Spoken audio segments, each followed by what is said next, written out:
Baik, terus bersama kami dalam Selamat Pagi Malaysia untuk segmen yang seterusnya. Pastinya kali ini juga kita akan bercerita tentang satu lagi topik yang tidak kurang penting yang untuk kita memastikan supaya dalam kita berhadapan dengan COVID-19 ini kita masih lagi dapat meneruskan khususnya aktiviti ekonomi kita. Jadi hari ini kita bersama dengan tetamu kita untuk tajuk PKP 2.0 Survival Perniagaan IKS. Jadi bersama dengan saya di dalam studio Encik Nur Shahrin Hamidun merupakan Timbalan Presiden Dewan Perniagaan Melayu Malaysia atau ringkasnya DPMM. Terima kasih Encik Nur Shahrin bersama dengan kami hari ini. Kalau kita lihat sekarang kita sudah hampir setahun berada dalam tempoh pandemik COVID-19 ini dan kalau tahun lepas mungkin kita melihat bahawa usaha dilakukan oleh pihak kerajaan banyak untuk membantu peniaga-peniaga IKS. Cuma apabila sudah berlangsung begitu lama tempoh ini, pasti sudah ada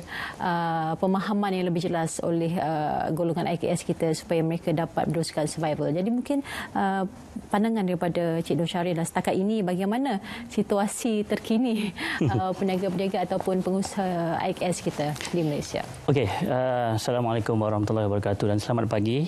Terima kasih kerana sudi menjemput Dewan Perniagaan Melayu Malaysia untuk memberikan sedikit input dan komen pandangan kita tentang PKP 2.0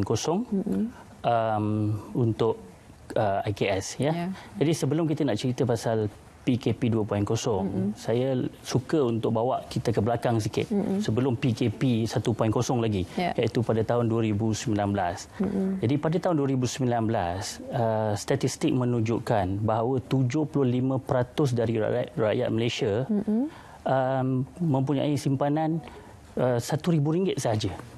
Jadi makna kata kalau kita kumpulkan 4 orang, 3 orang dari 4 orang itu mempunyai simpanan RM1,000 saja.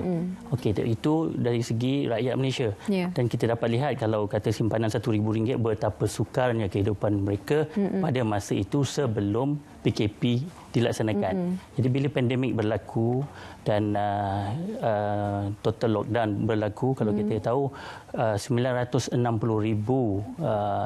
ikut statistik daripada SME Corp ialah PKS yang ada di Malaysia. Jadi bila total lockdown berlaku, semua majikan tak boleh nak berniaga pada masa itu. Jadi antara kos-kos yang perlu ditanggung oleh majikan ada 3, iaitu satu, dia nak bayar direct cost.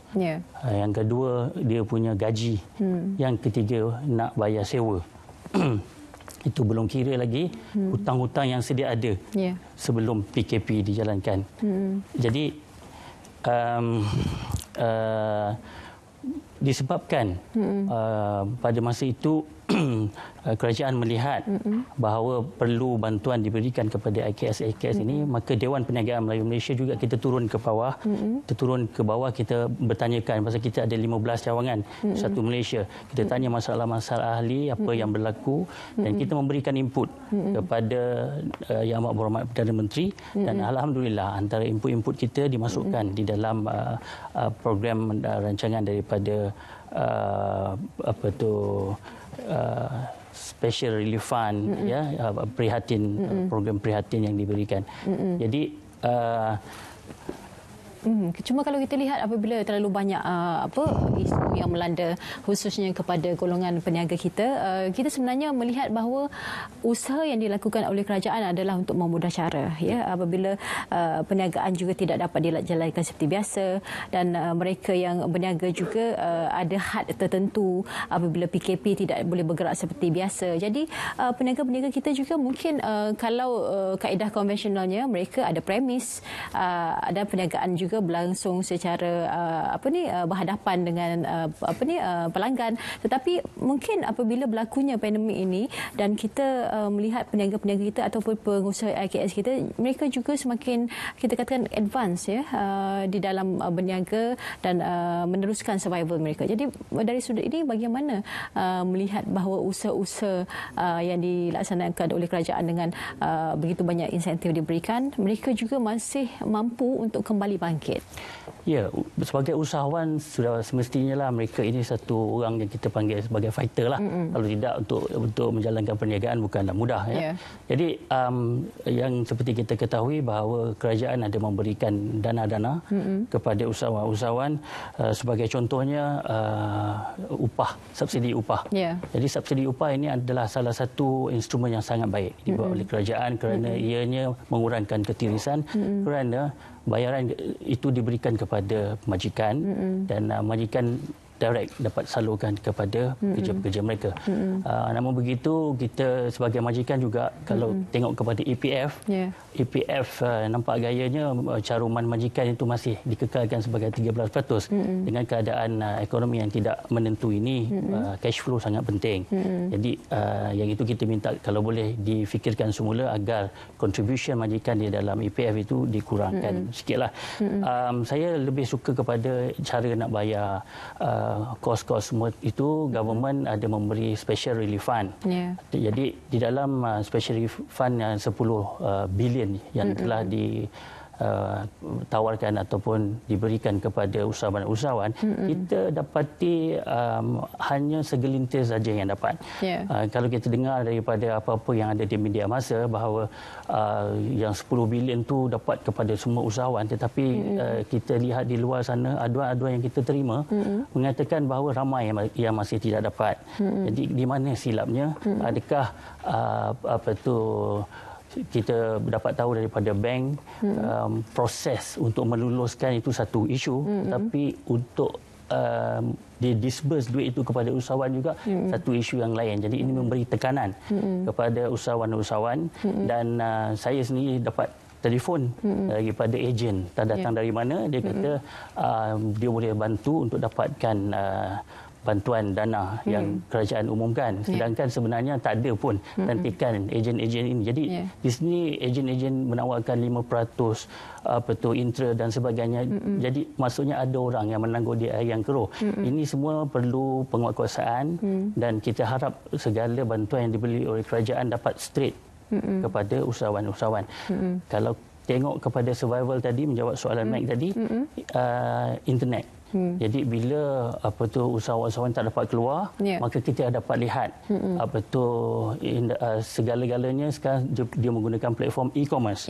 Jadi bila menggunakan e-commerce, kita tengok perjalanan rakyat Malaysia pun berubah. Semua dah duduk rumah main tekan saja dan kita order. Ada isu lain pula timbul. Contoh sebagai pengusaha makanan memberitahu bahawa bila menggunakan e-commerce ini, ada syarikat-syarikat penghantar makanan ini juga yang mengenakan 35% hingga 45% atas harga jualan yang mereka berikan. Jadi ini sudah membuatkan mereka rasa sangat susah, maka mereka juga turut menaikkan harga mereka kerana untuk menampung 35% yang diambil oleh pihak menghantar makanan. Dan juga pihak menghantar makanan ini juga ataupun transporter ini juga rupanya dikenakan satu lagi charges yang lain. Jadi end of the day, rakyat ataupun end user ni bila duduk rumah pula tekan saja online, kita punya kos jadi lagi tinggi. Saya pun ada satu pengalaman, iaitu bila kita nak order sarapan, nasi lemak dan ayam goreng, teh ais, harganya RM21. Jadi saya rasa ini adalah satu perkara yang tidak sepatutnya dilakukan oleh pengusaha-pengusaha yang maybe cuba untuk mengambil kesempatan. Walau bagaimanapun, kebanyakan ahli-ahli kita nampaknya dia dah transform kepada bisnes online. Dan satu lagi isu digital online saya nak tambah sikit lagi, bila work from home ada lagi satu masalah, iaitu internet coverage dan juga sama ada semua pekerja-pekerja ini ada kelengkapan, iaitu laptop ataupun komputer di rumah. Jadi kalau tak ada pun itu jadi satu masalah kepada IKS juga lah. Cuma bila kita berhadapan dengan situasi ini, mungkin tidak seperti yang kita alami sebelum ini. Cabaran dalam dunia perniagaan itu sudah menjadi lumrah. Tetapi apabila cabaran ini hadir, ia bukanlah sesuatu yang kita jangkakan. Malah bukan saja dihadapi oleh usahawan kita di Malaysia, tetapi juga di seluruh dunia. Cuma kita memberi tumpuan kepada usahawan yang berada di kawasan-kawasan luar bandar, kerana mereka ini mungkin ada banyak halangan untuk bergerak secara aktif, tidak seperti mana yang berlaku di dalam bandar ni. Mereka ada fasiliti yang memudahkan mereka melaksanakan ataupun meneruskan survival perniagaan. Jadi apa antara yang dilaksanakan oleh DPMM mungkin kalau ada untuk membantu usahawan kita, khususnya di kawasan-kawasan yang lebih ke dalam ataupun di luar bandar ini, untuk mereka tidak ketinggalan di dalam kita tak berhadapan dengan pandemik ini, tetapi masih lagi boleh survive ataupun meneruskan survivalnya. Okey, baru-baru ini kita juga dilanda banjir. Jadi Dewan Perniagaan Melayu Malaysia kita mengambil inisiatif untuk melancarkan misi banjir, dan surprisingly dengan keadaan ekonomi yang macam ni, kita dalam tempoh 10 hari kita berjaya mengumpulkan 420,000 sumbangan untuk misi ahli penduduk rakyat yang terkena misi bencana banjir.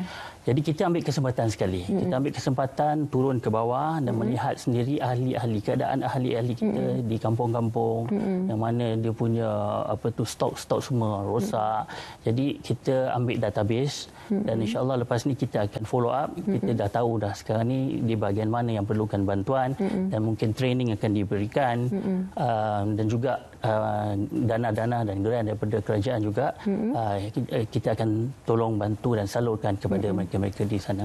Jadi begitulah kita sentiasa berhubung rapat dengan 15 cawangan kita di seluruh negara untuk mengetahui sendiri apa masalah-masalah. Dewan Perniagaan Melayu Malaysia ni kita bukan hanya satu persatuan, dewan yang untuk syarikat-syarikat yang besar sahaja.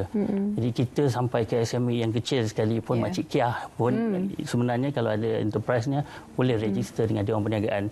Siapa yang belum ada proper registration company boleh jadi ahli kelab Dewan Perniagaan. Jadi sebenarnya kita daripada atas sampai ke bawah, semua golongan yang berniaga memang kita sangat alu-alukanlah untuk bersama dengan Dewan Perniagaan Melayu Malaysia. Cuma sekarang bila kita berhadapan dengan pandemik ini, barulah kita berhadapan dengan situasi sekarang.